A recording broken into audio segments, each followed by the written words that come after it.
वंदनीय शिवसेना प्रमुख बाळासाहेब ठाकरेंच्या आशीर्वादाने कोकण हे शिवसेनामय आधी झालेलं आहे। निवडणुका लोकसभा, विधानसभा, जिल्हा परिषद, पंचायत समिती, ग्रामपंचायत, नगरपालिका या प्रत्येक निवडणुकीमध्ये शिवसेनेचं वर्चस्व तुम्ही लोकांनी पाहिलेलं आहे आणि म्हणून शिवसेना इथल्या कोकणवासियांना काय नवीन नाही आहे।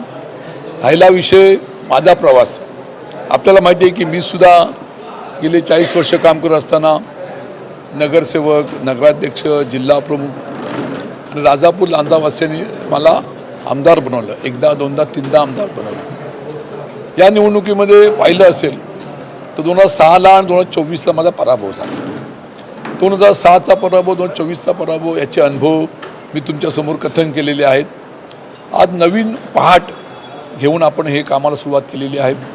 शिवसेनेचे मुख्य नेते एकनाथरावजी शिंदे या राज्याचे माजी मुख्यमंत्री, विद्यमान उपमुख्यमंत्री यांच्या उपस्थितीमध्ये त्यांच्या हस्ते 13 तारखेला माझा पक्षप्रवेश ठाणा या ठिकाणी झाला आणि त्यानंतरच्या काळामध्ये आजच माझ्या मतदारसंघामध्ये लांजा या ठिकाणी विद्यमान आमदार किरण सामंतांच्या सर्व सहकार्याने लांजा शिवसेनेने माझं भव्यदिव्य स्वागत केलं। त्यानंतर राजापूर या ठिकाणी आलो। राजापूर या ठिकाणी सुद्धा शिवसेनेच्या वतीने किरण सामंतांच्या नेतृत्वाखाली या ठिकाणी आम्हा सर्व मंडळींचं स्वागत केलं, सन्मान केला आणि भविष्यातल्या कालखंडामध्ये या भागातली शिवसेना वाढवावी, 100% शिवसेना निर्माण व्हावी या दृष्टीने हातात हात घालून खालच्या कार्यकर्ते शिवसैनिकापासून वरच्या शिवसैनिकापर्यंत प्रत्येकाने काम करा अशा तऱ्हेच्या आम्ही सूचना दिलेल्या आहेत। मला विश्वास आहे भविष्यातल्या कालखंडामध्ये हा राजापूर, लांजा,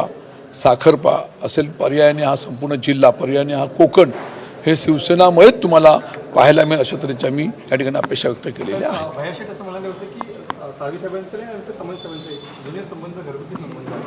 त्याने एक इच्छा व्यक्त केली होती की मी खासदार व्हावं, साहेबांनी राजापूरला आमदार व्हावं आणि विजय सरांनी रत्नागिरीला आमदार व्हावं अशी मी बोललो होतो, पण असं घडलं नाही। माझा जन्म रत्नागिरी शहरामध्ये, सामंत कुटुंब पाली या ठिकाणी, व्यवसायानिमित्त ते नक्कीच संपूर्ण जिल्ह्यामध्ये, शहरामध्ये असायचे आणि तेव्हापासूनचे आमचे सामंत आणि साळवींचं घरगुती नातं। पण राजकारणामध्ये आपल्याला माहिती आहे भाऊ भाऊचं समोर एकमेकांच्या विरोधामध्ये उभे राहतात आणि त्यांची इच्छा होती खासदार व्हायची, पण शिंदेसाहेबांनी त्याविषयी सांगितलं, आपल्याला आठवत असेल, तो योग्य वेळ योग यावा लागतो। तो योग्य वेळ आली नाही आहे। योग्य वेळ जेव्हा येईल तर नक्कीच किरण सामंत खासदार होतील हा मला विश्वास आहे। विधान परिषद आपल्याला मिळेल काय? त्या दिवशी आपण एकनाथ शिंदे साहेबांच्या पुढ्यात सांगितलेलं आहे की मला शिवसेनेने खूप भरभरून दिलेलं आहे।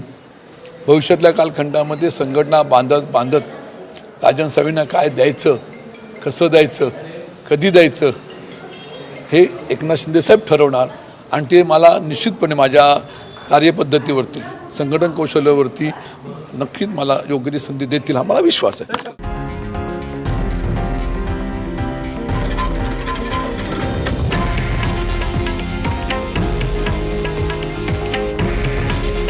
हे आहे देशातील नंबर 1 न्यूज नेटवर्क आणि आपण पाहत आहात TV9 मराठी। काळजी तुमची, हित महाराष्ट्राचं।